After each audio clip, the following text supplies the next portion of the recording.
Abortion, it's been in the news like crazy pants for the past several weeks. There's a lot going on. There's a lot of talk about it. And guess what? Your kids are hearing this word. Your kids might even be talking about it.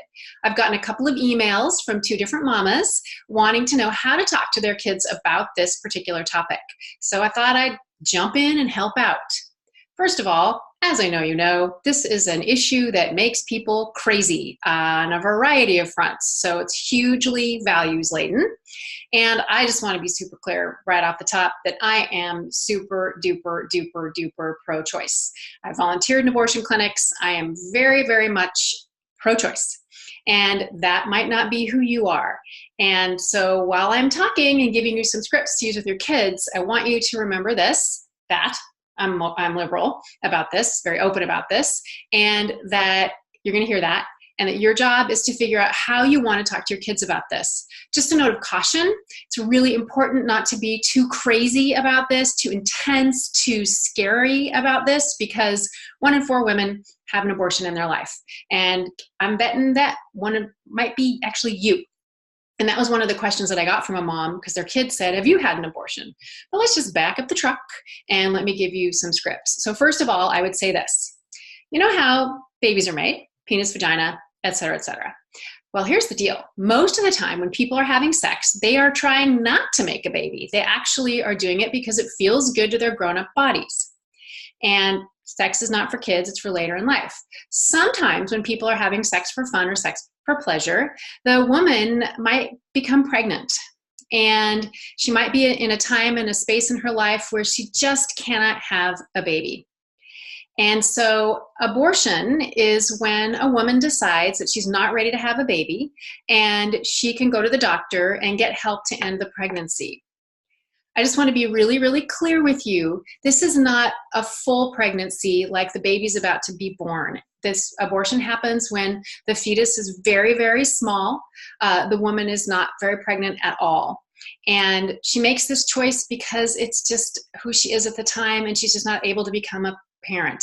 Maybe she doesn't have enough money. Maybe she doesn't have a good daddy. Who knows? Maybe she's sick. Maybe she has some other kinds of problems in her life that just make it so she's not ready to become a parent. Then I would say, this is a choice people make. It's not something you ever have to do, but it's just something you need to know about because it's a fact of life and it's a fact of being a sexual person. And then you're going to say your values. If you're like me, you'll say something pretty similar to what I just said. You might also add that, you believe that this is something that a woman has a right to do. She has to have full control over her body and this kind of decision making because parenting is a big deal. Having a baby is a big deal. And then I would also reiterate that this does not happen when the woman is so pregnant you can see that she's pregnant, that she's very little, very, very barely pregnant.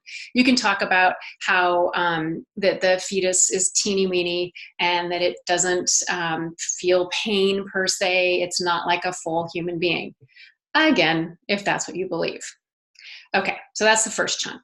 This is not perfect, by the way, because I am not perfect, but I just want to give you like a head start on this. As for the woman whose kiddo wanted to know if she'd had an abortion, this is tough, right? So what I would respond, if a child said to me, so have you had an abortion?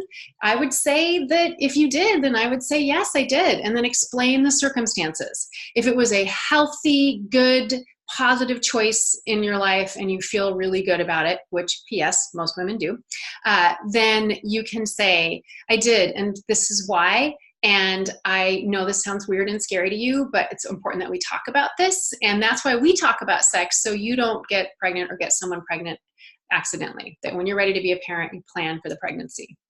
And then roll with the questions. They may ask you if it hurt. They may ask you how it did it. They may ask you like how big the baby was.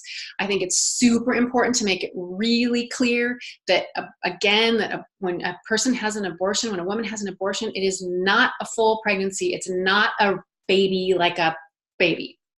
That's what's happening. Okay. And then if you had some traumatic event or you just can't say yes to this, you can say something along the lines of, that is a really good question. And, for me, it feels like a really personal question, but here's what I want you to know. I want you to know that I am so happy to be your parent, and that we are so lucky. I'm so lucky to have you, and that you are one of the very best things. You are probably the best thing in my life. And do a little redirect. And if they're insistent, you can say, I'm just not comfortable talking about this with you. It's one of my private parts of my life. But I just want to reassure you that, again, that's why we talk about this stuff. So you make really great decisions. And again, you just kind of want to redirect. If your kid is over the age of 10, you're just going to have to be straight up about it. If it was a traumatic experience or you regret it, again, you need to be really careful and really kind about how you talk about that. Anyway, abortion with kids. Ugh, not a good thing, not a fun conversation. And just heads up, I'm going to be doing a webinar fairly shortly on talking about tough topics with kids. This is not the only one. So that's it. Good luck. If you think this was helpful, please let people know. And I don't know if you know this, but I have a podcast called Just Say This, where I answer questions like this all the time. So you can find that on my blogcast page on my website, Birds and Bees and Kids. Okay, thanks. Good luck with your bad selves. No, good luck with your good selves.